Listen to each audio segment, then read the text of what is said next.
하나님의 말씀은 마태복음 18장 21절에서 35절입니다. 그때 베드로가 나와 이르되 주여, 형제가 내게 죄를 범하면 몇 번이나 용서하여 주리이까? 7번까지 하오리이까? 예수께서 이르시되 네게 이르노니 7번뿐 아니라 7번을 70번까지라도 할지니라. 그러므로 천국은 그 종들과 결산하려 하던 어떤 임금과 같으니 결산할 때에 10,000달란트 빚진 자 하나를 데려오매 갚을 것이 없는지라. 주인이 명하여 그 몸과 아내와 자식들과 모든 소유를 다 팔아 갚게 하라 하니 그 종이 엎드려 절하며 이르되 내게 참으소서, 다 갚으리이다 하거늘 그 종의 주인이 불쌍히 여겨 놓아 보내며 그 빚을 탕감하여 주었더니 그 종이 나가서 자기에게 100데나리온 빚진 동료 한 사람을 만나 붙들어 목을 잡고 이르되 빚을 갚으라 하매 그 동료가 엎드려 간구하여 이르되 나에게 참아 주소서, 갚으리이다 하되 허락하지 아니하고 이에 가서 그가 빚을 갚도록 옥에 가두거늘 그 동료들이 그것을 보고 몹시 딱하게 여겨 주인에게 가서 그 일을 다 알리니 이에 주인이 그를 불러다가 말하되 악한 종아, 네가 빌기에 내가 네 빚을 전부 탕감하여 주었거늘 내가 너를 불쌍히 여김과 같이 너도 네 동료를 불쌍히 여김이 마땅하지 아니하냐 하고 주인이 노하여 그 빚을 다 갚도록 그를 옥졸들에게 넘기니라. 너희가 각각 마음으로부터 형제를 용서하지 아니하면 나의 하늘 아버지께서도 너희에게 이와 같이 하시리라. 아멘. 오늘도 예배 참여하신 모든 분에게 하나님의 은혜와 평강이 늘 함께 하시기를 바랍니다. 오늘은 맥추감사절, 맥추감사 주일이죠. 지난 6개월의 삶 가운데 인도하신 하나님께 감사와 영광을 올려드립니다. 예전에는 보리 추수한 시절과 맞아서 맥추감사 그대로 보리를 추수한 것에 대한 감사 의미로 하나님께 예배했었지만 이제는 이제 6개월의 삶을 돌아보면서 하나님께서 베푸신 은혜와 사랑을 기억하고 감사하는 의미가 더 큽니다. 여러분은 지난 시간들을 돌아보면서 또 교회에 오시면서 어떤 마음이 드셨습니까? 지난 6개월 동안 하나님께서 물론 부족하고 어려운 모습도 있었지만 이만큼 돌봐주시고 인도하심에 감사하다 라는 그러한 안도의 마음이 있으셨습니까? 아니면 지난 6개월을 돌아보니까 다른 사람은 다 건강하고 다 잘 살고 자식들도 잘 되고 다 풍요로운데 왜 나는 이렇게 힘들고 어려운 시간을 보냈을까라고 하면서 씁쓸함이 마음 한구석에 남아 있으셨습니까? 우리는 매년 맥추감사절 그리고 추수감사절을 대할 때마다 우리 마음 가운데 거룩한 부담감을 가집니다. 그것은 감사해야 한다라는 거예요. 그런데 정작 우리의 마음은 어떻습니까? 실제로 우리의 감사의 모습을 보면 자주 또 많이 흔들리는 것을 보게 됩니다. 마치 놀이터에 있는 시소와 같죠. 내가 남들보다 조금 더 나은 형편에 있을 때는 시소가 위로 슉 올라가면서 감사가 터져 나오죠. 하나님 감사합니다.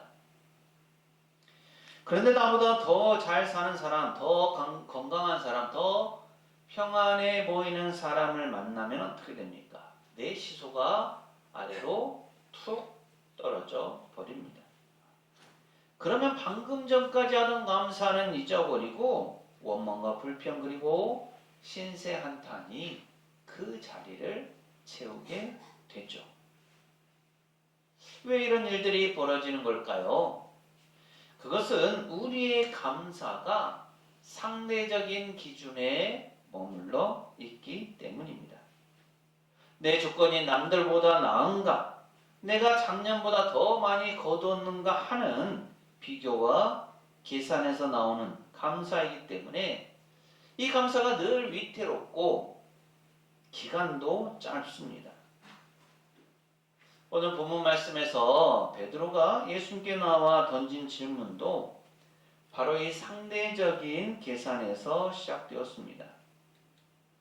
그때 베드로가 나와 이르되 주여 형제가 내게 죄를 범하면 몇 번이나 용서하여 주리이까? 7번까지 하오리이까? 그때가 언제인가? 예수님께서 형제가 죄를 범하면 이렇게 해야 된다라는 모습들을 가르쳐 주신 때였습니다. 이 말씀을 들으면서 베드로가 스스로 생각하고 이렇게 예수님께 질문을 던진 거죠. 그러면서 그는 스스로 내가 엄청나게 너그러운 질문을 했다라고 생각했을 것입니다.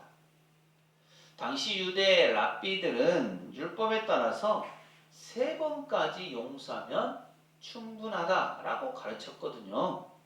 그런데 베드로는 거기에 2배를 더하고 1번을 더 얹어서 하나님의 완전수라고 하는 7번을 말했습니다. 말하면서 베드로는 스스로 은근한 자부심이 있었겠죠. 나는 다른 랍비들과 달라. 보통 사람들과 달라. 나는 예수님의 수제자니까 이 정도의 너그러운 마음은 가져야 하겠지. 그런데 예수님은 그런 베드로의 상대적인 계산을 단번에 깨뜨려 버리시죠. 마태복음 18장 22절 말씀 함께 읽습니다. 시작. 예수께서 이르시되 내게 이르노니 7번뿐 아니라 7번을 70번까지라도 할지니라. 아멘. 이것은 단순히 숫자의 계산을 넘어서는 거예요. 7번에 70번을 곱한 숫자만큼 용서하라 라는 게 아니고요. 조건 없는 용서, 끝없는 사랑의 영역으로 베드로를 초청하신 겁니다. 그리고 이어서 예수님은 우리가 왜 상대적인 계산을 내려놓고 절대적인 은혜 앞에 서야 하는지, 그리고 왜 우리의 감사가 절대적이어야 하는지를 한편의 기가 막힌 이야기로 들려주십니다. 그것이 바로 오늘 우리가 읽은 1만 달란트 빚진 종 혹은 용서할 줄 모르는 종의 이야기입니다. 우리 앞뒤 좌우에 계신 분들과 이렇게 인사하실까요? 하나님의 마음을 품읍시다. 하나님의 마음을 품읍시다. 한 번 더 하실까요? 하나님의 사랑에 감사합시다. 하나님의 사랑에 감사합시다. 오늘 예수님의 비유 속에는, 이 이야기 속에는 한 종이 등장하죠. 그는 왕에게 무려 1만 달란트라는 상상할 수도 없는 빚을 진 사람이었습니다. 당시 한 달란트는 노동자의 6,000일치 품삯이었습니다. 하루의 품삯을 오늘날의 기준으로 조금 작게 잡는다고 해도 하루에 10만 원으로 잡아도 한 달란트는 6억 원입니다. 그렇다면 1만 달란트는 얼마일까요? 무려 6조 원에 달하는 천문학적인 액수입니다. 별로 놀라지 않으시는군요. 하도 조 얘기를 많이 듣다 보니까 이제는 뭐 6조 해도 뭐 별로 아니네 이런 생각이 드시는 것 같습니다. 한 사람의 종이 어떻게 왕에게 이런 큰 돈을 빚지게 되었는지는 알 수 없습니다. 하지만 분명한 사실은 이 종이 어떻게 무슨 일을 할지라도 평생을 감옥에서 썼고 온 가족이 노예로 팔려가도 도저히 갚을 수 없는 절망적인 상태 가운데 지금 놓여 있다라는 거죠. 종은 왕에게 무릎을 꿇고 엎드려 애원합니다. 내게 참으소서 다 갚으리이다. 어떻습니까? 이 말이 맞을까요? 가능합니까? 절대 가능하지 않죠. 사실 이것은 말도 안 되는 호언장담입니다. 아마도 종은 간절한 마음에 진심을 담아서 이렇게 그 마음을 표현하면서 간청했는지 모릅니다. 하지만 전혀 불가능한 일이죠. 어떻게 6조 원이나 되는 돈을 갚을 수가 있겠습니까? 그런데 여기서 놀라운 일이 일어나죠. 왕이 그 종을 불쌍히 여겨서 그 엄청난 빚을 조건 없이 전부 탕감해 줍니다. 마태복음 18장 27절 말씀 함께 읽습니다. 시작. 그 종의 주인이 불쌍히 여겨 놓아 보내며 그 빚을 탕감하여 주었더니 아멘. 이 종의 마음이 어땠을까요?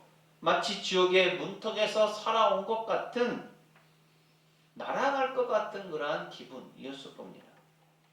세상의 모든 것이 다 아름다워 보이고 입에서 터져 나오는 기쁨을 주체할 수 없었을 겁니다.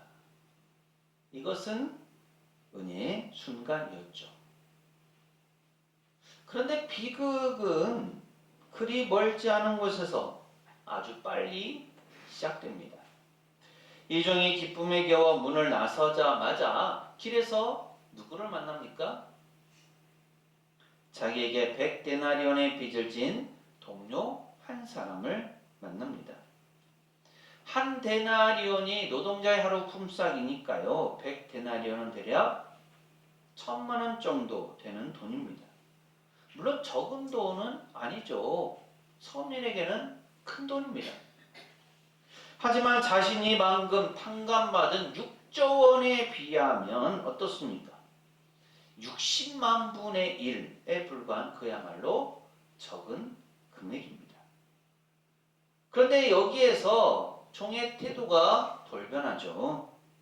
그는 동료의 목을 잡고 숨을 못 쉬게 흔들면서 말합니다. 빚을 갚으라.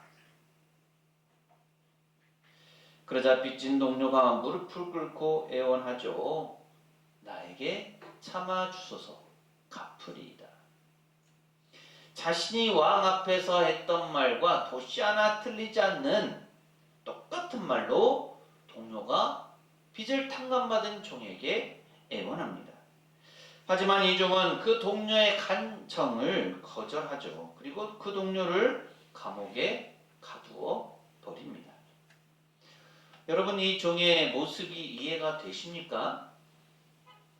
어떻게 사람이 저럴 수가 있어? 방금 6조 원을 탕감받았는데 용서받아 놓고 고작 1000만 원 때문에 동료를 감옥에 가두다니, 저런 배은망덕한 놈이 있나 하는 생각이 들지 않으십니까? 우리는 이 이야기를 들으면서 이 용서하지 않은 종에게 손가락질하죠. 그런데 잘 생각해 보십시오. 사실은 이 용서할 줄 모르는 종의 모습이 상대적인 조건 속에서 계산기를 두드리는 우리의 모습과 같습니다. 왕궁 안에서 왕의 얼굴을 대면할 때는 1만 달란트의 은혜를 깨닫는 듯합니다. 1만 달란트의 빚을 탕감받고 감사와 기쁨으로 가득하죠. 마찬가지로 예배당에 와서 앉아서 찬송하고 기도할 때는 모든 것이 주님의 은혜요, 십자가의 피로 구원받은 감격이 넘치는 것 같습니다. 하지만 왕궁의 문을 열고 거리로 나가자마자 동료가 빚진 100데나리온이 눈에 들어옵니다. 마찬가지로 예배당의 문을 열고 세상 밖으로 나가는 순간 우리의 눈은 1만 달란트가 아니라 100데나리온을 향합니다. 내 삶에 얽혀있는 돈 얼마, 나에게 상처를 준 사람의 말 한마디, 남들과 비교했을 때 내가 조금 손해를 본 것 같은 환경, 내 뜻대로 풀리지 않는 자녀의 문제 등 이 100데나리온짜리 현실이 내 눈을 가리는 순간 우리는 내가 1만 달란트 빚진 사람이었다라는 사실을 까맣게 잊어버립니다. 100데나리온의 눈으로 세상을 바라보면 감사가 있을 수 없습니다.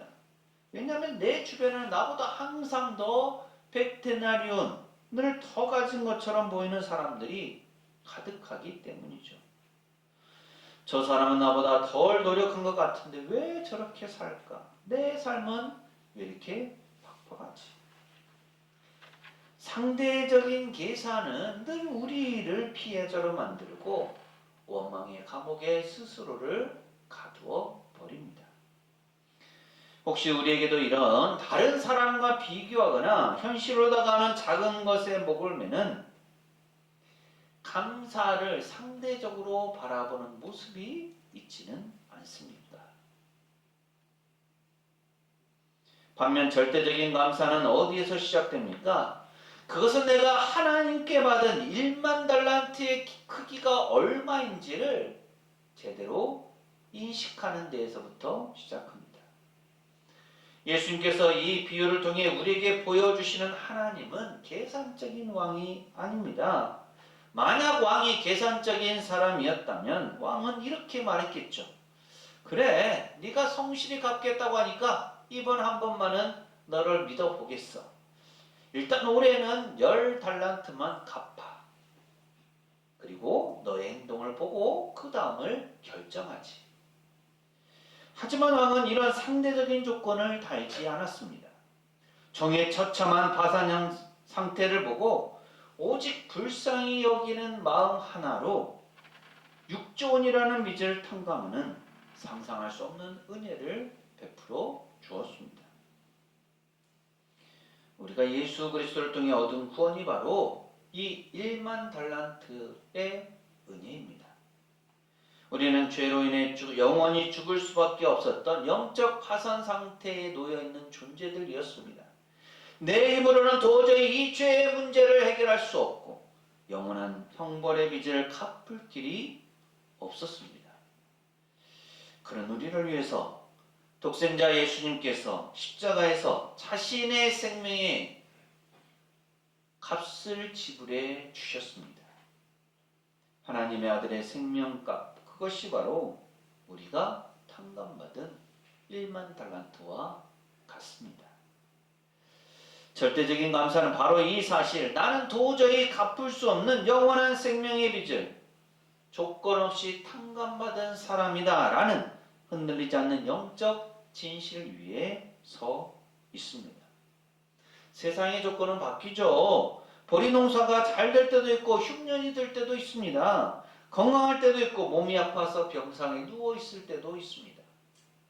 직장에서 승진할 때도 있고 사업이 어려워져 눈물을 흘릴 때도 있습니다. 만약 우리의 감사가 이런 삶의 지표와 환경에 따라 춤을 추는 상대적 감사라면 우리는 영원히 참된 감사의 기쁨을 누릴 수 없습니다. 환경이 조금만 나빠지면 금방 감사가 바닥나 버리기 때문이죠. 그러나 내가 받은 구원의 은혜, 하나님께서 나를 자녀 삼아주신 그 놀라운 사랑의 가치가 얼마인지를 아는 사람, 즉 1만 달란트임을 고백하는 사람은 환경을 초월합니다. 상황은 100데나리온만큼 부족하고 아쉬울지라도 내 영혼 밑바닥에 흐르는 1만 달란트의 은혜가 너무나 크기 때문에 이렇게 고백할 수 있게 되는 거죠. 하나님, 현실은 팍팍하지만 주님께서 제게 주신 그 사랑 하나만으로도 저는 이미 모든 것을 가졌습니다. 감사합니다. 이것이 바로 절대적 감사의 능력입니다. 오늘 우리에게도 이렇게 감사를 절대적으로 받아들이는 은혜가 있습니까? 오늘 말씀의 결론은 참 엄중합니다. 탕감받은 종이 동료의 100데나리온 빚을 용서하지 않고 감옥에 가뒀다라는 소식을 들은 왕이 분노하죠. 마태복음 18장 34절 35절은 이렇게 말씀합니다. 함께 했습니다. 시작. 주인이 노하여 그 빚을 다 갚도록 그를 옥졸들에게 넘기니라. 너희가 각각 마음으로부터 형제를 용서하지 아니하면 나의 하늘 아버지께서도 너희에게 이와 같이 하시리라. 아멘. 우리는 이 말씀을 잘 이해해야 합니다. 이 말씀은 우리가 남을 용서해야만 구원을 받는다는 행위로 인한 구원론을 말하는 것이 아닙니다. 이 말씀은 1만 달란트의 은혜를 정말로 진짜로 경험한 사람이라면 그의 삶에 반드시 그 은혜에 합당한 열매가 나타나게 된다는 뜻입니다. 만약 내 삶에 감사가 메마르고 다른 사람을 향한 증오와 인색함만 가득하다면 우리는 고작 100데나리온 때문에 1만 달란트의 하나님의 은혜를 무가치한 것으로 만들어 버리고 있는지도 모릅니다. 이번 맥주감사절을 맞아 우리가 먼저 결단해야 할 것은 내 손에 쥐어진 100데나리온의 계산기를 내려놓는 것입니다. 왜 저 사람은 나에게 사과하지 않지? 하며 붙들고 있는 미움이 있습니까? 왜 하나님은 나에게 이것밖에 안 주실까 하며 남들과 비교하던 시선이 있습니까? 그 100데나리온을 꽉 붙들고 있는 한 우리는 하나님 나라의 기쁨을 누릴 수 없습니다. 그것을 놓아야 그 100데나리온, 그 현실적인 상황들을 내려놓아야 비로소 주님의 넓은 은혜의 손이 보이기 시작합니다. 사랑하는 성도 여러분, 맥주감사절은 단순히 지난 6개월 동안 거둔 수확물의 양을 계산해서 점수를 매기는 날이 아닙니다. 생각보다 거둔 것이 없다느니, 건강하지도 않고 평안하지도 않았다느니, 물가만 오르고 생활하는 것이 더 힘들어졌다느냐 하면서 100점 만점 중에 상반기를 돌아보니까 몇 점이구나 라고 평가하는 날이 아닙니다. 맥주감사절은 비록 내 손에 쥔 보리자루는 넉넉하지 않을지라도 봄철의 가뭄과 뜨거운 태양 속에서 나를 지키시고 마침내 먹이신 하나님의 신실하신 그 절대적 사랑을 신뢰합니다 라고 고백하는 날입니다. 구약의 하박국 선지자는 유다 왕국의 파멸이라는 가장 절망적인 환경 속에서도 이렇게 노래했습니다. 하박국 3장 17절 18절 말씀 함께 읽습니다. 시작. 비록 무화과 나무가 무성하지 못하며 포도나무에 열매가 없으며 감람나무에 소출이 없으며 밭에 먹을 것이 없으며 우리의 양이 없으며 외양간에 소가 없을지라도 나는 여호와로 말미암아 즐거워하며 나의 구원의 하나님으로 말미암아 기뻐하리로다. 아멘. 하박국 선지자의 고백을 보십시오. 없으며 없을지라도 온통 100데나리온의 결핍투성이입니다. 세상 기준으로 본다면 원망하고 통곡해야 할 상황이죠. 그럼에도 불구하고 하박국 선지자는 기뻐하고 감사한다라고 고백합니다. 왜 그렇습니까? 환경이라는 상대적 조건 때문이 아니라 나의 구원의 하나님이라는 절대적인 조건, 절대적인 존재 1만 달란트의 하나님께서 여전히 나의 아버지가 되신다라는 믿음이 있었기 때문입니다. 오늘 이 아침 우리 마음의 시선을 바꾸시기 바랍니다. 세상의 가벼운 저울질에 자신의 마음을 뺏기지 마십시오. 우리는 이미 우주를 주고도 바꿀 수 없는 예수 그리스도의 보혈로 1만 달란트의 빚을 탕감받은 천국의 소유자들입니다. 그 절대적인 은혜를 기억할 때 비로소 우리의 감사가 온전히 회복될 줄 믿습니다. 2026년에 남은 6개월 하반기의 삶을 시작하면서 눈앞에 100데나리온의 일희일비하지 않고 날마다 우리를 품어주시는 그 하나님의 절대적인 사랑을 기억하면서 그럼에도 불구하고 감사, 그리 아니하실지라도 감사는 온전한 감사의 주인공이 되시기를 간절히 소망합니다. 기도합니다. 하나님 아버지, 숨가쁘게 달려온 한 해의 절반 길목에서 저희를 맥주감사주일 예배의 자리로 불러주시니 감사합니다. 저희는 너무나 자주 1만 달란트의 구원의 은혜를 잊어버린 채 고작 세상의 100데나리온짜리 결핍과 상처에 얽매여 이웃의 목을 잡고 하나님을 원망하며 살아왔습니다. 저희의 인색함과 상대적인 감사의 마음을 이 시간 십자가 앞에 내려놓사오니 용서하여 주옵소서. 조건과 형편이 어떨지라도 저희를 자녀 삼아 주시고 영원한 생명을 주신 주님의 사랑은 결코 변하지 않는 절대적인 은혜임을 믿습니다.